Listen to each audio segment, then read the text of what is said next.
শোনেন না খালি আমরা এখন যাচ্ছি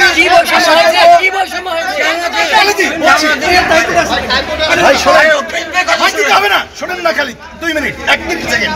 প্রথমত এইখানে বৈষম্য হয়েছে, এইখানে সাদাত হোসেন সেলিম, মিজানুর রহমান তারা সহ অনেকে প্রতিবাদ করেছি আমরা। পরে এইখানে ঐক্যমত্য কমিশন এটা নোটেট করেছেন, আমরা বয়কট করতে চেয়েছি, যেহেতু ওনারা এটাকে নোট করেছেন এই জন্য আমরা এখন যাচ্ছি। এটা 3টা জিনিস এইখানে জামাত ইসলাম। আচ্ছা সেলিম ভাই বলেন, তিনজন বলেছেন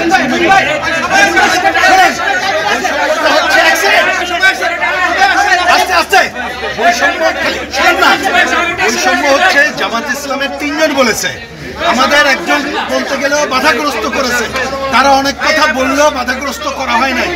আমাদের এখানে নেতারা প্রোটেস্ট করেছে, কিন্তু ওনারা আমাদেরকে অনুরোধ জানিয়েছে, এটা নোট করেছেন, এই জন্য আমরা এখানে যাচ্ছি।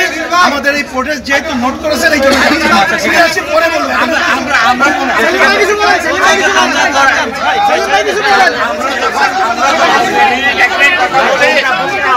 আমাদের থামিয়ে দেওয়া হয় আর জামাত ইসলামী অপ্রাসঙ্গিক কথা বলতেছে, তখন আমি বললাম যে এটা প্রাসঙ্গিক নয়।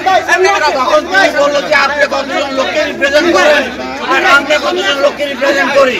আমি বললাম যে তাহলে এখানে প্রশ্ন আসতে পারে।